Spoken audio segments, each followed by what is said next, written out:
Thanks for joining and welcome to the Hopsteiner Webinar Speaker Series, Hoppy Topics. My name is Darren and I'm part of the success team here at Hopsteiner.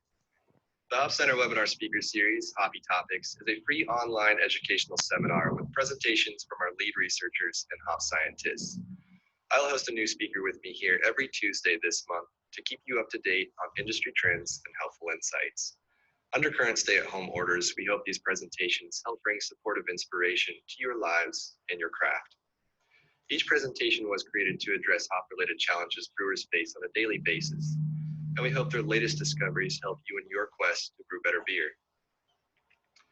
Before I introduce you to our guest speakers, everyone should know that comments and questions are absolutely welcome. Each will be addressed at the end of the webinar using the Q&A tab at the bottom of your screens. A link with each webinar recording will be available on our website under the online customer portal page shortly after each presentation. Simply sign up on our website to watch or download. And without further ado, here with us today is Dr. Christina Schmidt, food chemist and sensory specialist from our office in Germany. After receiving her doctorate from the Technical University of Munich, Dr. Schmidt began her career at Bitburger Brewery in research and development. A few short years later, Dr. Schmidt joined the Hopsteiner team as our go-to for sensory science. I'd also like to welcome guest speaker Tim the Brewman Matthews, Vice President of Brewing Operations for the Canarchy Craft Brewery Collective. With 14 years of noteworthy experience, Tim wields his talents as the brewing theorist for recipe formulation and process. Tim has successfully grown the brewing operations from 17,000 barrels to nearly 500,000 barrels, and is currently really into tiki culture right now, so aloha, Tim. Last but not least, we have our questions moderator, Mike Sutton, Vice President of Craft Sales, who will be helping facilitate questions from our panelists at the end of the webinar. Lady and gentlemen, thanks for joining. Thank you, Darren, for the nice introduction, and welcome to everybody to today's webinar about the awesome dry hopping potential of Eureka. With the raw hops data about the hop variety Eureka, the Brewing Trial we performed for this study, analytical and sensory results of the beers, a conclusion and references, and also Tim will present some insight into the beers with Eureka. So Eureka is a cross between Apollo, Merkur, and a male developed from the Hopsteiner breeding program. It's maturating in late season with a harvest yield of 3,000 pounds per acre. This hop variety offers both high content of bitter compounds like the alpha acids with 17 to 20%, and beta acids with up to 6%, but also high hop oil content with 2.5 to 4.5 milliliters per 100 grams. A detailed aroma evaluation of the smell of raw hops for the attributes citrusy, fruity, floral, herbal, spicy, resinous, sugar-like, and other gave resinous, strong herbal, spicy, and fruity notes. Even though the fruity notes are less distinct, they could be characterized from tropical citrus to dark stone fruits with a special focus on the blackcurrant-like aroma. The substance which is known to be responsible for the blackcurrant-like aroma impression is a polyfunctional thiol, the so-called 4-methyl-4-sulfonyl pentane 2-one, or short just 4-MSP. Or maybe you also heard already the name, it is also known as the 4-mercapto 4-methyl pentane 2-one, short just 4-MMP. Because this name is more familiar to the brewing community, I will use only this during the webinar today. Recently, Rieglitz and Steinhaus developed a stable isotope dilution assay in combination with a two-dimensional GC-TOF-MS. So they, after the method development, they studied the influence of variety, provenance, the harvest year, and also the processing on this polyfunctional thiol.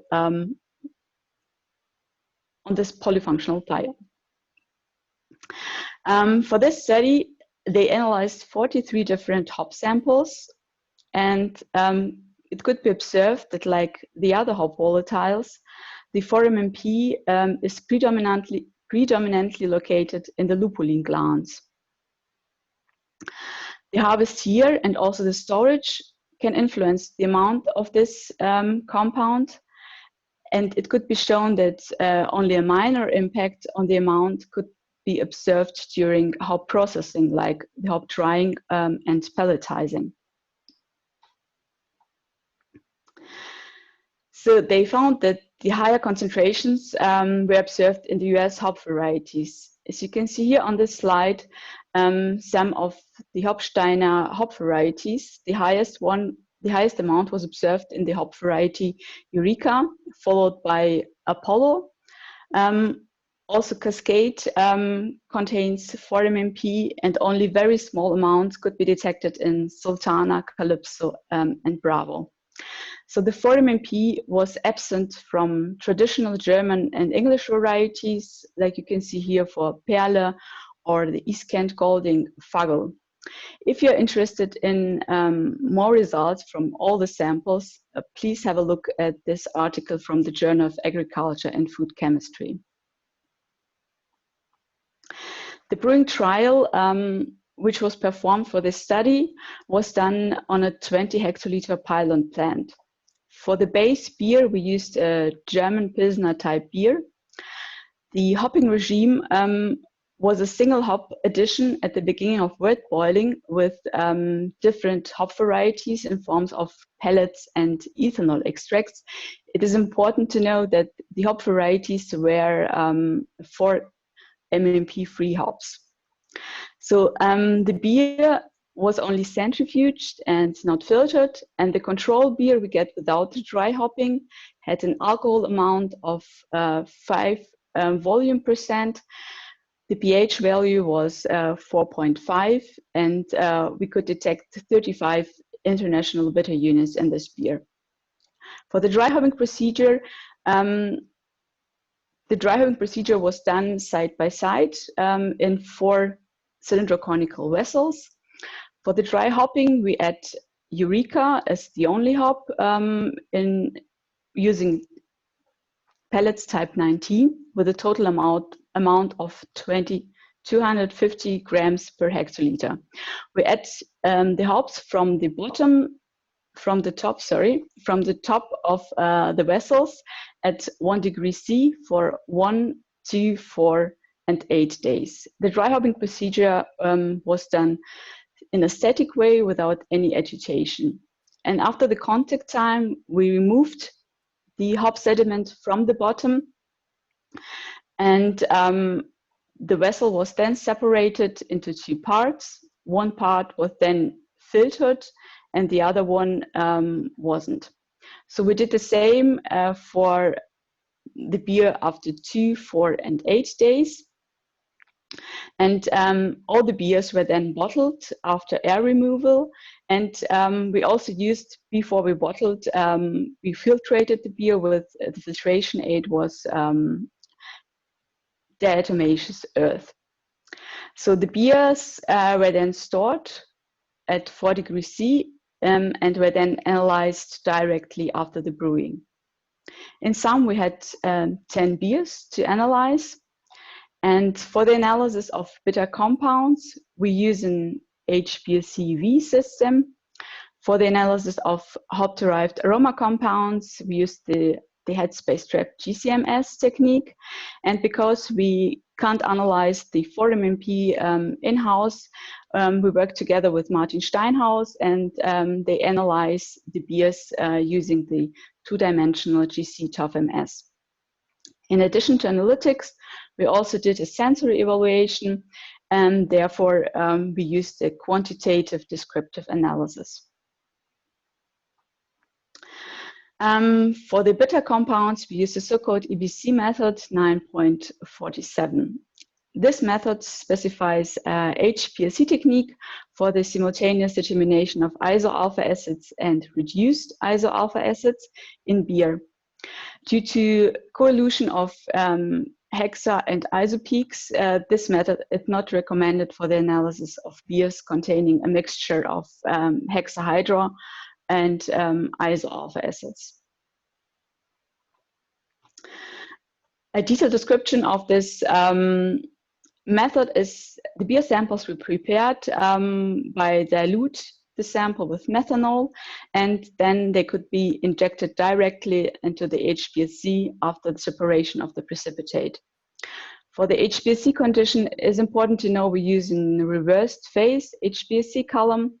The eluent A was methanol and eluent B was 30% of acetonitrile and 70% of citric acid. The detection was done at 217 and 370 nanometers. The HPLC program was as follows. So we started with 85% of eluent B and reduced then the amount of eluent B to 20% during 40 minutes. And then flush back to the starting conditions during 5 minutes and hold the starting conditions for 10 minutes.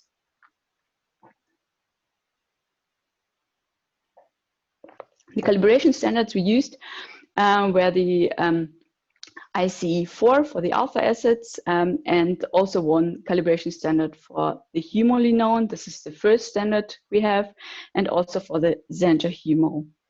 If you need more information to the calibration standard, you can find it in the Brewing Science. For example, here there's a description from Martin Biendl, who is the co-chairman of the EBC, and Bob Foster, who is the co-chairman of the ASBC, about the new international calibration standard for the HPLC analysis of alpha and beta acids, but also information about the standard for humulinones and Zenta Humour. Maybe also important to know, since last year, there's a new international calibration standard for the HPLC analysis of alpha acids in beer. You can get this from Varieties if you work in Europe or Africa, and also from the ASBC headquarters in the US or Canada. To show you an example HPLC chromatogram of dry hop beers, here at 270 nanometers, you can see different peaks here shown in pink, the different peaks for the iso alpha acids from number 1 to 6. You see the cis and trans form of the iso alpha acids. Then here shown in blue, you have the co-humulinone as number 7 and AT and N humulinone as number 8 and 9. In green, you can see the alpha acids, co-AT and N humulone, and the smaller peak here is Zenta Humour. Let's have a look at the HPLC chromatogram at 370 nanometer, which is, we added also a Zenta Humour standard to the beer, so you can see that this peak could be identified as Zenta Humour. So it can be summarized that this method is suitable for raw tetrahydro hexahydro iso alpha acids, so the reduced iso alpha acids, the iso alpha acids, humulinones and alpha acids at the wavelength of 270 nanometers. And for the Zenta Humour, we need a minor modification of the original method to use another wavelength. It should be considered that it's not possible to analyze reduced iso alpha acids together with the humulinones and alpha acids because of the coelution in the chromatogram. And that's the reason why, but it's not usual to have the reduced iso alpha acids in the dry hop beers. And also the EBC is working on a new method, which then will be called EBC Method 9.50. It should be for the analysis of iso-alpha acids, humulinones, and also alpha acids in dry hop beers. This method will be an international method, which is then also be in the method collection of the ESBC with the number 23F. Let's have a look at the results from our beers. So we could observe an amount of about 35 milligrams per liter for the iso-alpha acids and the control beer, and the amount were comparable in all the dry hop beers too. So you see in blue the results from the unfiltered beers, and in orange the results for the filtered beers. It is a duplicate analysis with a standard deviation. For the alpha acids, we observe a clear increase from the control beer to all the dry hop beers, and the major transfer was detected after 2 days of dry hopping, with a maximum amount of 11 milligrams per liter for the beers with 2 and 4 days of dry hopping. The same picture was observed for the humulinones, so the amount increased from the base beer, but the maximum concentration was quite lower in comparison to the alpha acids. The filtration step had no influence on the amounts of alpha acids and humulinones. For the Xantho Humour, we observed a different picture. So we see an increase till the 4th day. And also here we could only observe a maximum level of 0.3 milligrams per liter. Let's have a look at the aroma compounds. So the aroma components were detected using the headspace trap GCMS technique, and the hop-derived aroma compounds we analyzed here were the Mercene, linalool, Geranium, and the ester 2-methylbutyl isobuthanoate. If you are interested in more aroma compounds than only the 4 I mentioned before, you can have a look at the article in the Brewing Science about the analysis of these compounds from our group. So the sample preparation is quite easy and fast. You just need a certain amount of the dry hop beer after decarbonization, and you can use it directly or dilute it with a 5% ethanol solution, and just give it in a headspace vial. We use also sodium chloride during the analysis to maximize the extraction of the aroma compounds. In addition, we add an internal standard. We use deuterated standards, and then we can analyze the substances with a limit of quantitation of 5 micrograms per liter. So the first step in the method is that the sample needs to be thermostated. We do it at 85 degrees C for 45 minutes to achieve an equilibrium between our beer sample, this is a liquid phase, and our headspace.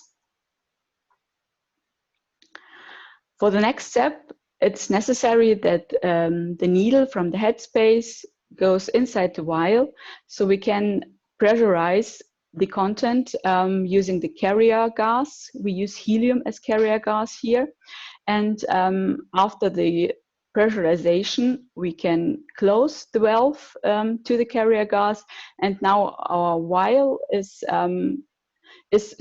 serving as a carrier gas reservoir, and the whole headspace can then decay through the trap at 40 degrees C. You can do this pressurization decay cycle up to 4 times. We use it twice to have a maximum extraction.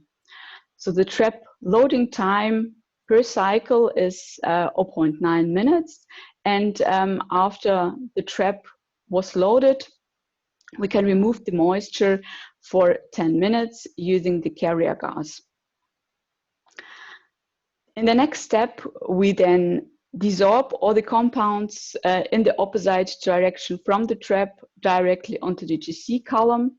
We use a middle polar GC column with 60 meters of length. And our detector is then a mass spectrometer. We work in the selected ion monitoring and positive mode. And the quantitation is then done using the external calibration with the internal standards I already mentioned before.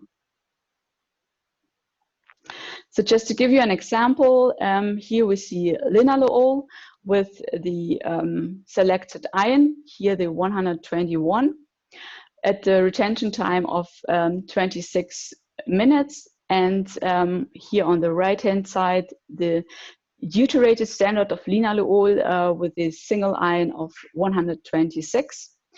And the calibration curve looks like this. So we have the concentrations on the x-axis.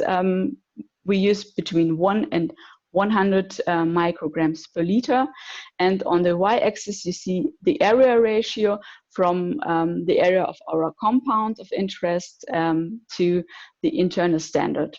So we have for linalool, the deuterated internal standard linalool D5, but we also have all the deuterated standards for Mercene, for the Geranium, and also for the ester 2-methyl-butyl isobutanoate. For the autoreactive compounds, we observed also an increase from the control beer to all the dry hop beers. The maximum transfer was observed also here after the 2 days of dry hopping. The concentrations for linalool in all 4 dry hop beers were on a comparable level with a maximum level of 250 micrograms per liter. Also here you see the in blue the unfiltered beers and in orange the filtered beers in duplicate analysis with the standard deviation. So also known from literature are all the thresholds for the aroma compounds. So here for linalool described in literature between 1 and 80 micrograms per liter. So with these concentrations we have in the beers, we can expect a contribution of linalool to the aroma profile of the beers. We also could observe geraniol in the beers, but with a lower amount in comparison to linalool. So the maximum level was about 36 micrograms per liter.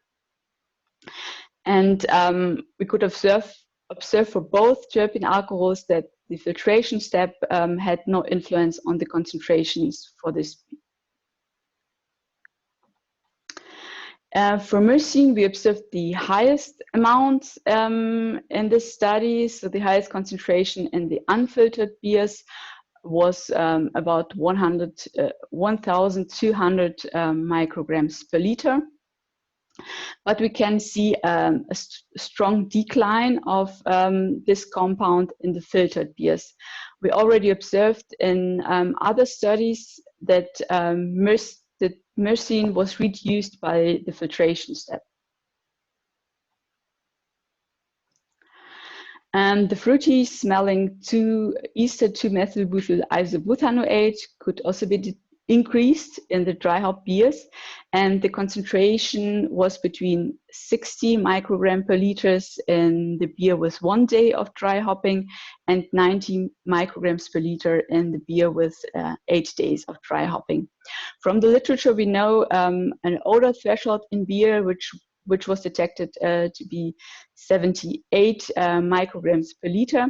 So we can see that this ester contributes to the aroma profile of the dry hop beers. The 4-MMP was detected using a quantitative analysis with a stable isotope label standards. And as I already said, this method was done in an external lab, not in-house. So the group of Martin Steinhaus used a selective isolation of the thiols by mercurated agarose, and then the determination was done by 2-dimensional GC with time of flight mass spectrometer analysis. Also here we could observe an increase of this compound from the control to the dry hop beers, and the transfer was also the maximum transfer was after 2 days. The order threshold of this thiol in beer is very low, so it is known to be 0.5 to 1.5 nanograms per liter. Our concentrations were between 15 and 20 ppt, so we can expect a contribution of these compounds to the aroma profile of beer. As you can see, the concentrations in the filtered beers were higher than the unfiltered beers. Unfortunately, we do not have an explanation for this, but the study was also repeated and the same results could be observed. So that's the fact that it's higher. If you're interested in more details about this study, you can have a look at the Brewing Science again from Eureka et al. They observed the behavior of the formacaptor for methylpentane 2-O during dry hopping, and they also observed it during storage. So in addition to the analytical results, we carried out a sensory evaluation of the filtered beers for the categories we already mentioned for the aroma profile, so the citrusy, fruity, floral, herbal, spicy, resinous, sugar-like, and other. And our panel consisted of 35 panelists. All panelists were beer experts for sensory analysis. And we are focused only on the hop aroma assessment here in this study. So the beer with 1 day of dry hopping was characterized as citrusy and fruity, with a special focus on the blackcurrant-like aroma impression. Whereas the beer with 8 days of dry hopping was assessed to be more herbal and spicier and less fruity. We are very happy to see this result because it showed us that with a shorter contact time, we can boost the fruity and citrusy notes, especially also the blackcurrant-like aroma impression. Because if you have a look at the aroma profile of the raw hops, we expected to see aroma profile more like the beer here in green with 8 days of dry hopping, which means more herbal and spicier. If we compare the analytical data with the sensory data, we see that the differences for the terpene alcohols, the ester and the thiol, and those beers were very little, but the sensory evaluation showed us a clear difference. The only difference between these beers were the high amount of Mercene, which were observed in the beer with 8 days of dry hopping. So it seems that Mercene can mask the fruity impression, fruity and citrusy notes in the beer. So I would like to sum up. We observed a major transfer of hop-derived aroma and bitter compounds after 2 days, and only a slight further increase was observed between days 2 and 8. The sensory evaluation showed differences depending on contact time, and with focus on fruity, especially blackcurrant-like aroma in beer, a contact time of 2 days will be the right choice, because the longer dry hopping time led to more herbal and spicy characteristics. So also all the results are summarized in this publication with the title Dry Hopping Potential of Eureka, a new hop variety. If you're interested in, just have a look at this. Also some references for you if you'd like to have detailed description of the variety. You can have a look at the variety data sheet, or all the other references will guide you to the other thresholds. And the last one will give you more details about our sensory evaluation or in-house sensory evaluation. Okay, thank you, Christina. That was a fantastic presentation, and pointing out some of the main impact of using Eureka hop for dry hopping. You know, for a lot of brewers, they've also found Eureka is a very beneficial dual-purpose hop because of that high alpha. It's also a good bittering hop. But I want to turn the webinar over to Tim Matthews, because he'll talk more about the potential of using Eureka as a flavor hop, both on the hot side and cold side. Tim? Yep. Hello, everybody. It's good to be here, even in the virtual world. I'll take what we can get right now. Eureka and Eva has been a part of our brewing experience at multiple breweries in Canarchy, Craft Brewery Collective, for probably about 6 years, even when it was being brought up in the breeding program. And it definitely has gone through an evolution of how we perceive its usage during that time. Currently, while there are many beers that across all the different breweries and brewers in Canarchy that sprinkled it in here and there, 2 beers have it featured in very unique ways that we definitely see an impact on the flavor downstream. So we'll focus on those 2. The Cannabis, which is a series of IPAs, the Hazy IPA in the Cannabis series from Oscar Blues Brewery, incorporates it in a hop blend. It's about 25% of a 2.8 pound a barrel dry hop load, and I'll go into in depth on that dry hop method. But essentially, it's end of active fermentation and 68 degrees Fahrenheit. Cigar City's High Lie has incorporated it into a hop blend at the Whirlpool stage, and it was actually introduced as a replacement hop for another hop that was being used for a similar objective. Going over the sensory flavor map, we all use Draft Lab across the entire collective right now, and we have built out flavor maps for every single beer.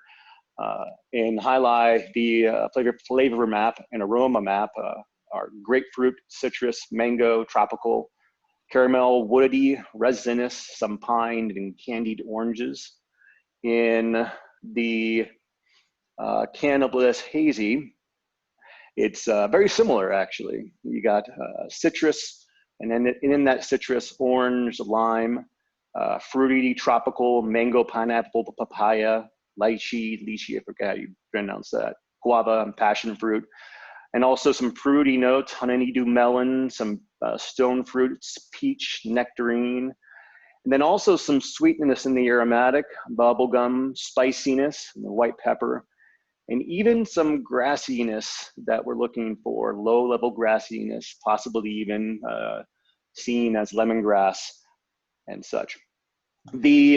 Nonetheless, we have found that we love Eureka currently in its ability to blend. We also think that it boosts the overall citrus character, but it seems like it's a salt, a sweetener to the aroma. It is intensifying everything, lifting up the overall spectrum and such. We have definitely loved all of the aspects of the supply chain and availability and being a sustainable variety. It is a huge part of our portfolio, I believe, at this point.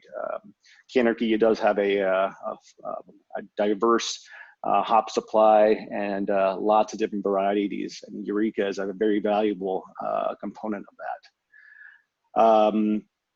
We also think, when we first started using Eureka, we always thought about it as being a dank, quote unquote, dank hop.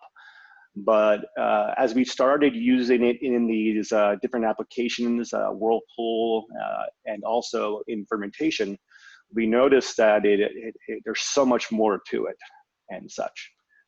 You can skip to the next slide. Mm-hmm. So the dry hop technique is, there's a lot of similarities to how hazy IPAs appear to be most commonly executed, but there are some unique aspects to this Cannabis series and this particular hazy India Pale Ale. We do use a non-traditional yeast for the hazy styles out there, which is, call it what you want, 001 1056, California American Ale.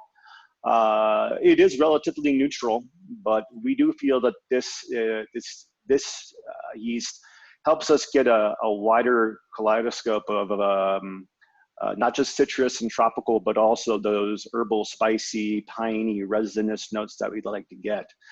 The Cannabis Hazy is a 7.2% ABV, the original gravity 15.6, terminal 2.5. But it is good to note that at the, using the densitometer, Anton Par densitometer, and doing repeated runs through that machine, and also in the new world where 2 pounds a barrel is minuscule, and going above that nowadays is more frequent. We do see that this dry hop load, we are adding some fermentables, and we see a boost, a rise in the apparent extract after the dry hop. And it is about 0.2 plated of fermentables. It is not confirmed whether or not that is just a stirring of the pot and there's stratification, but I believe with some of the extensive recirculation we've done before and after, we are very much sure that it is coming from hops. It is good to note the yeast pitch rate at the initial. We are about a million cells per Plato per mil, so 15.6 cells per milliliter are pitched. Fermentation reaches the initial terminal because it does go through what we affectionately call the dry hop creep in the industry.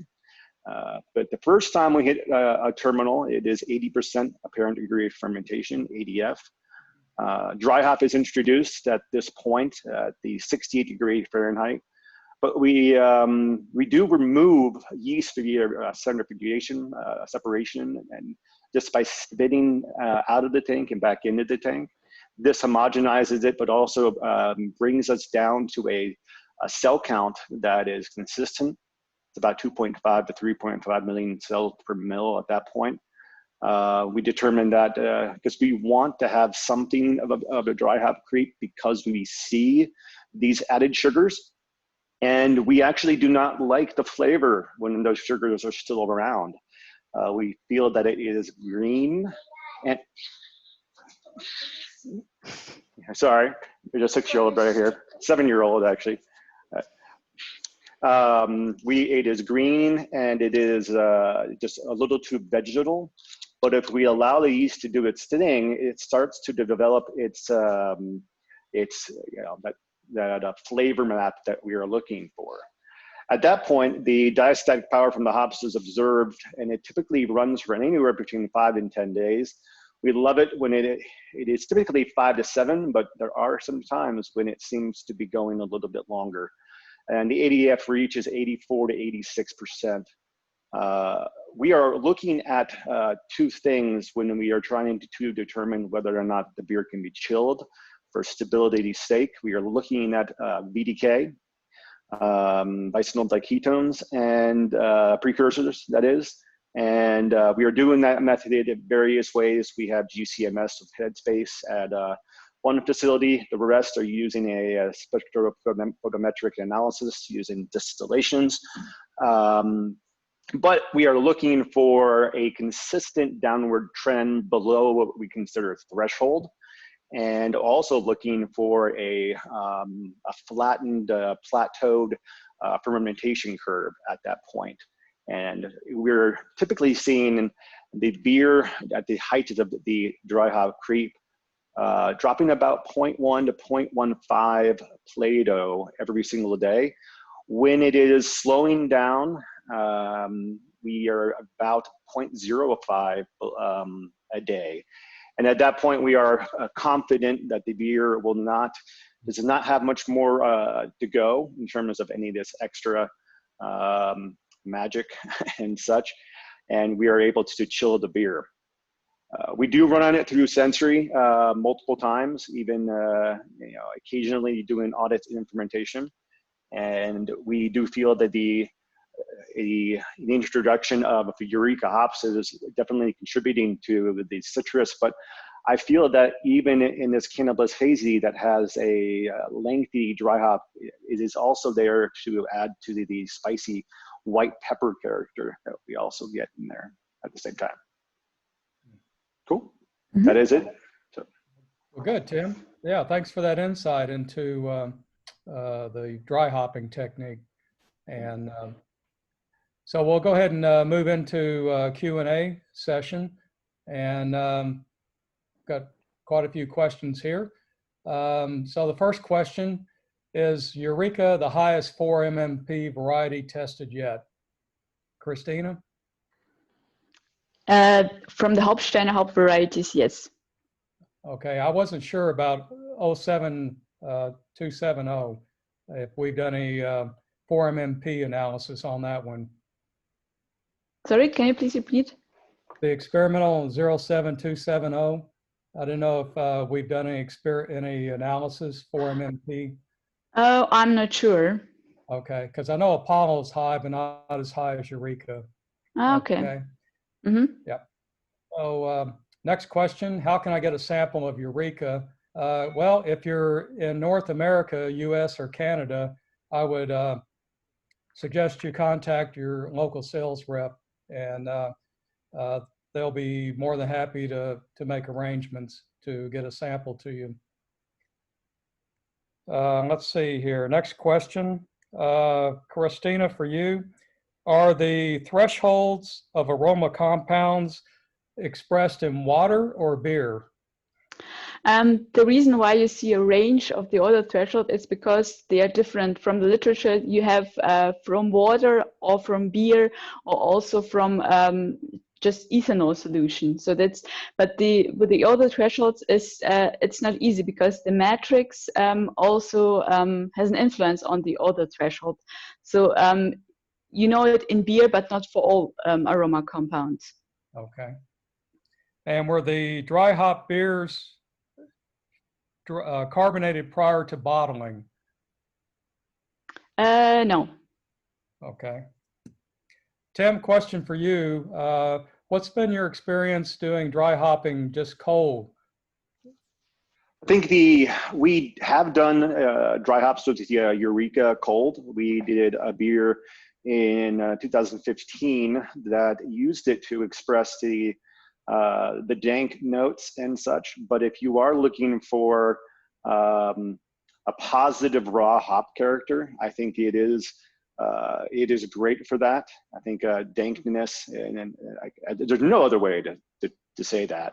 I wouldn't say it's like a green cannabis. It's just it is like rubbing that fresh hop and getting that unique aromatic. But it definitely has that, and but it has a spiciness, but it is a citrus zest kind of heat and the like. You just get much less. It depends on what it depends on what other hops you use it with, but you can get some fruitiness, such as what you've seen in this presentation. The temperature that we typically worked with at that is about 58 degrees Fahrenheit. Also, it's good to note. Okay. Yep. All right. Thank you. And another question for you, Tim. When you do whirlpool addition of hops, are you lowering the temperature of the wort? We are not currently. We've measured the temperature does not drop much from the actual boil temperature. We do boil at a variety of different elevations, so that could be anywhere from 200 degrees Fahrenheit to 208 degrees Fahrenheit that the hops are introduced. But they are introduced about halfway into a transfer from a brew kettle into a whirlpool vessel. And that is about 10 minutes of time that it recirculates. We do try to scatter the hops as much as possible, the manual nuances that we add to whirlpool additions. And then it is only about a 20-minute stand, just typical time, before we chill the beer. And it takes about 35 minutes to chill the beer. Okay. Let's see. Next question. How do you usually decide to move experimental hop from stage 1 to stage 2? I'm not really sure here. Christina, was there, in your slide, was there a slide there showing moving the hop from stage 1 to stage 2? I'm not sure. Stage 1 to stage 2? No. Yeah, I'm not sure either. Tim, I can't remember. Yeah, Tim, I'm not sure either. Well, I guess, yeah. Oh, sorry, go ahead. Oh, no, you got it, Darren. Yeah. I was just going to say that's probably like a breeding question. So moving experimental hops from experimental stage to commercial stage. Maybe. You want to go ahead and address that, Darren, if it is? Yeah, so it widely depends on growing agronomics. So whether they're disease resistant, whether they're supported from our growing facilities, whether they're just a number of different growing attributes that hop may display to beat out its other siblings. Yeah. And we, the last two webinars, the last 2 weeks of June, we'll have more extensive information about our hop breeding program, part 1 and part 2, that'll cover that in more detail. Tim, question for you. Have you found that doing hop rub or hop teas is a good predictor for how the hops perform in your beers? I personally don't do it very often. I think that in terms of the hop teas, I do believe the hop rub is a good way to do it, but I will say everybody's going to have a different approach to it in terms of what how that hop rub impacts you. I do look for, I love it when the hop seems to have a heat, especially when it hits your nose, and I don't know, I call it the thiol burn, and it just, some hops are like a cooling menthol type of aroma, and some hops just have more of a warming aroma to it, and it gives me some idea about where I'm going to go in terms of its ability to add aesthetics to the hop aroma. But I will say, it's pretty much, it's not going to tell you what it's going to be like, because you have to consider the yeast strain that you're going to be using, and how you add it, because of what we know in terms of the biotransformative, the various biotransformations that can happen and such. So it is a little bit of a compass rather than a actual predictor and such. Okay. Hop rub, that is. Yeah. So just to follow up on that, whenever you're experiencing a crop year change in your pellets, do you do like a pilot trial just to evaluate if there's a difference, or do you just do a production batch just to see if you're staying with the same dosing rate, if there's a difference? We pilot batches are also difficult to really gauge that, but we have such this is one of the reasons that we also do blends, because we think if anything shifts in one hop, it's not going to be a dramatic shift, and because the other ones, every single hop will have to shift in a dramatic way in one direction in order to actually shift the overall profile of the beer. So that's why I strongly suggest hop blends, and you can definitely still have feature hops in that blend, but it is one of the ways that we mitigate the variability that can occur crop year to crop year, because I think it is very hard to pivot, especially at the scale that we operate at, and change everything. We have contracts and supply agreements, and so by incorporating these blends, we're able to make subtle shifts and the like. But we do wait till the beers actually hit sensory, and then we nudge it, because it's preemptive changes are sometimes it's just very hard to see to know if a change in sensory and raw material will lead to a change in the beer. So okay, very good. Christina, a question for you. Was 3-MH considered for analysis in your trials? It wasn't considered in this trial, but it was analyzed for another trial for the hop variety Eureka, and the 3-MH, so the 3-mercaptohexanol, wasn't detected in this hop variety. Okay. Would you anticipate that it contains any of the precursors for either 3-MH or 4-MMP? Yeah, it could be, but we didn't test it. Okay. All right. Well, that pretty well covers the Q&A session. Darren, you want to wrap it up? Yeah. A quick question here, though, before we do close out. Question for you, Tim. Where does your inspiration come from for recipe development, though? Like, are there any flavor attributes or aromas that you're particularly interested in right now? I think anybody would be lying if they didn't say tropical flavors are still hot. And yes, we are always looking for that. But I will say that I am looking for more of the spicy, resinous, piney flavors nowadays to pair with some of these tropicals. But it's actually more of I guess, stone fruit and pine and the like. I'd like to get as eclectic of a flavor profile as possible. I feel that when you get the full potential of what a hop can give you, it leads to a much more pleasing experience. So, grab those hops that have the maybe a geraniol spike, and grab those hops that have the good resinous pininess, and pair it with those other flavors, and finding the good balance. Because when you get that holistic profile, I've just found that is very pleasing to a wide variety of noses while still being a unique beer. So, awesome. Tim, Yeah. just Great a quick question on that. Do you find anything in the process that you're doing that helps to extend the shelf life for the aroma and the flavor in your IPAs? I definitely think the shelf life of the Decano Bliss series has been fantastic.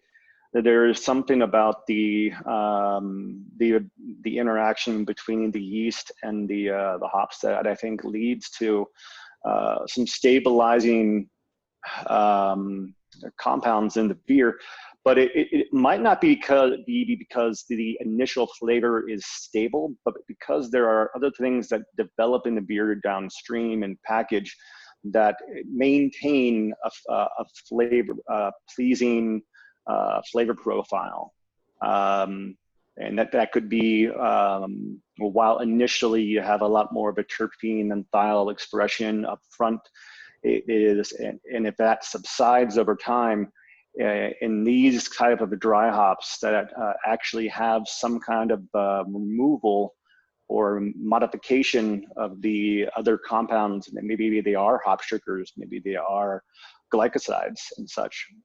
But downstream, there is a hydrolysis of glycosides that releases more terpenes that replace the fading initial terpenes, and maybe there also are esterases that occur because the yeast was stressed in the dry hop creep. But we do notice that the beer develops a pleasing pineapple aroma over time, and but not so overwhelming that it is a sticky, sweet kind of dull pineapple. So there's something about that. There's something about if you do add a lot of hops, you should definitely make sure you have some kind of fermentation involved in that. Okay, appreciate it. Good insight. Right on. Well, thank you, Christina, Mike, and Tim. That wraps it up for today's webinar in our series of Hoppy Topics. Our next presentation will be right here at the same time next week with Frank Pfeiffer, who aims to answer the questions we're all curious about here. Is hop aroma influenced by filtration? So tune in next week to find out. As always, links to each recording can be found by visiting our customer portal page on our website. Yeah, once again, my name is Darren. Thanks for joining us, and happy brewing. Cheers, everyone.